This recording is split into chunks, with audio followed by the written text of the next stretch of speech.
단국대 2012학년도 수시 문제 보겠습니다. 모두 3개 계열의 문제를 출제를 했고 각 계열별로 600자 정도를 요구를 하고 있습니다. 따라서 전체 분량은 600 곱하기 3에서 1800자의 그런 분량을 작성하셔야 될 것이고 계열별로 문제가 두세 개씩 쪼개서 출제가 되고 있습니다. 따라서 1번 계열에서는 다문화주의를 중심으로 출제를 해서 2개 문항이, 그리고 2번에서는 지적재산권을 주제로 역시 2개 문항이, 그리고 3번에서는 집단의 군집행동을 주제로 3개 문항이 출제가 됐습니다. 따라서 단국대의 경우 이른바 단답형의 지필고사를 본다, 이런 마음으로 시험을 보셔도 큰 무리가 없을 것입니다. 개별 문제 보겠습니다.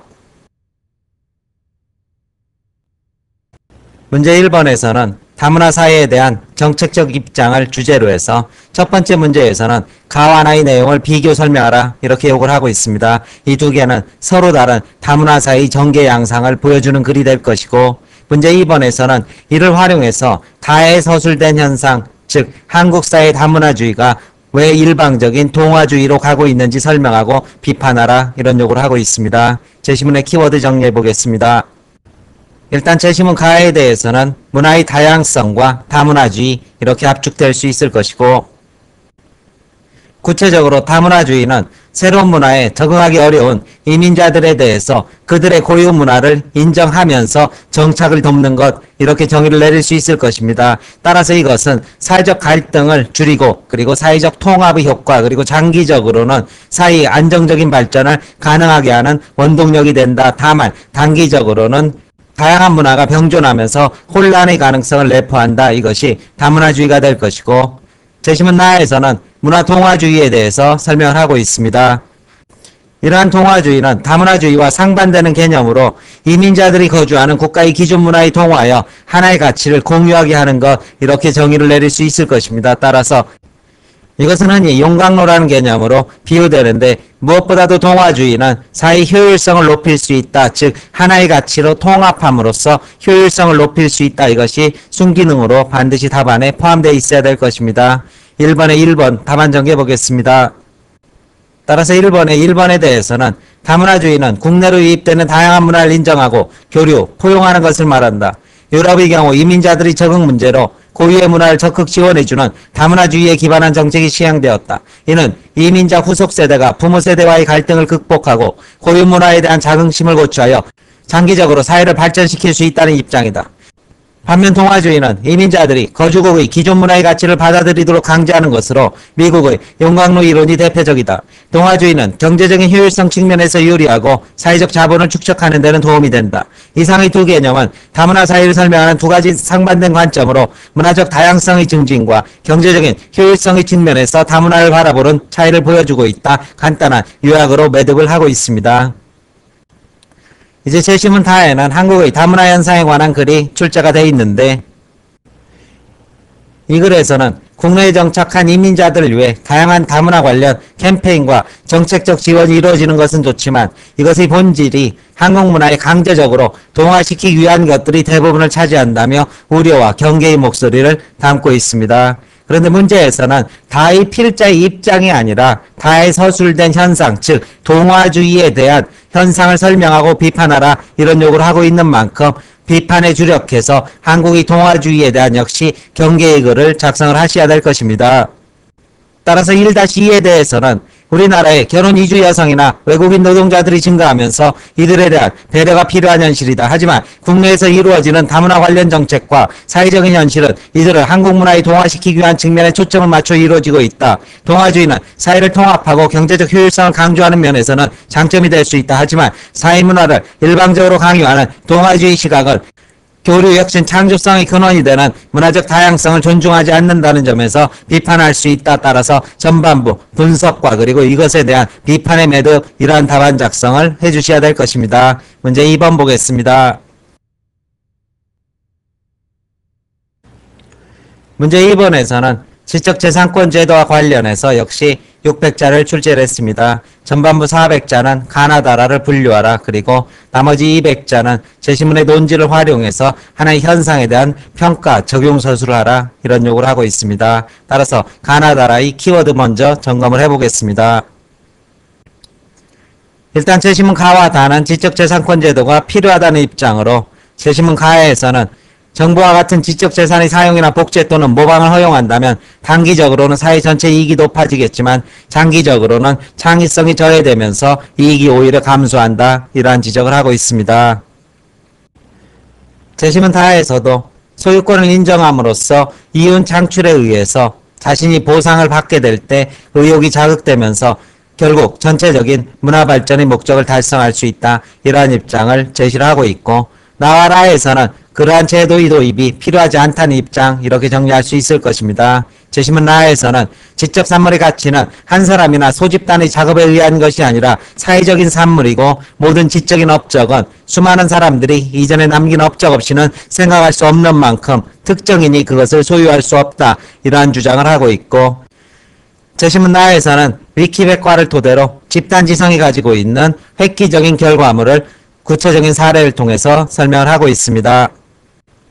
따라서 이러한 분류를 먼저 서술하는 것이 2-1이 될 것이고 이를 토대로 해서 마에 드러난 현상을 평가하는 서술 이것이 2-2가 될 것입니다. 따라서 2-2 서술에 있어서 지적재산권 제도가 필요하다는 입장을 선택한 경우에는 마에 드러난 현상이 부분적인 부작용에 불과한 만큼 이것을 최소화하면서도 지적재산권을 보호해야 된다. 이러한 서술이 가능하게 될 것이고 필요하지 않다는 입장을 선택한 경우 마에 나타난 현상이 지적재산권 제도가 남용되는 그러한 사례라는 보다 공격적인 입장의 서술을 해주셔야 될 것입니다. 답안 전개해 보겠습니다. 문제 1번입니다. 지적재산권 제도가 필요하다는 입장의 제시문은 가와 다이다. 지적재산의 사용이나 복제 또는 모방을 허용한다면 장기적으로는 더 이상의 생산을 기대할 수 없어 사회 전체의 이익이 감소한다. 저작권자가 합법적인 독점에 의한 이윤 창출에 의하여 자신의 기여에 상응한 보상을 받을 수 있어야 국가 전체의 문화 발전이란 목적을 달성할 수 있다. 따라서 지적재산권 제도가 필요하다. 지적재산권 제도가 필요하지 않다는 입장의 제시문은 나와라이다. 지적 산물의 가치는 노동자 한 사람이나 소집단의 작업에 의한 것이 아니라 사회적 산물이다. 위키백과는 여러 명의 서로 다른 지성적 존재들의 힘을 합쳐 우수한 집단 지성적 결과물을 공동 창출한 사례이다. 따라서 지적재산을 개인이 독점하는 지적재산권 제도는 필요하지 않다. 이런 답안을 전개를 하고 있고 제시문은 첫 부분에 분류의 언급만 하고 있을 뿐 나머지 서술에서 제시문을 인용해서 서술을 하지 않고 있습니다. 왜냐하면 분량이 많지 않은 만큼 나머지 글들은 이 제시문을 토대로 해서 마치 자기가 글을 쓴다는 느낌으로 답안이 전개되고 있다는 것도 눈여겨보시기 바랍니다. 문제 2번입니다. 지적재산권 제도가 필요하다는 입장을 선택한 경우 지적재산권 제도는 필요하다. 제시문 마에 나타난 현상은 지적재산권 제도의 부작용이라고 할 수 있으나 이러한 이유 때문에 지적재산권 제도 자체를 부정할 수는 없다. 부작용에 불과하다. 이런 식의 뉘앙스를 토대로 근본적인 필요성을 주장을 하고 있습니다. 만일 모든 사진, 동영상, 음원의 저작권이 인정되지 않는다면 장기적으로는 새로운 지적 산물의 생산을 기대할 수 없을 것이다. 저작권 제도에 대한 인식을 교육 등을 통해 확대하는 것이 바람직하다. 찬성의 입장이 될 것이고 반대의 입장에서 필요하지 않다. 마에 나타난 현상은 지적재산권자의 경제적 이익 추구를 위해 지적재산권 행사가 남용된 대표적 사례이다. 지적 산물의 가치는 개인의 작업에 의한 것이 아니라 사회적 산물이다. 따라서 사진, 동영상, 음원의 자유로운 이용이 보장되어야 한다. 이러한 이용이 보장될 때 새로운 지적 산물을 계속해서 창출할 수 있는 창조성의 기반이 확대될 수 있을 것이다. 이러한 답안을 제시를 하고 있습니다. 문제 3번 보겠습니다.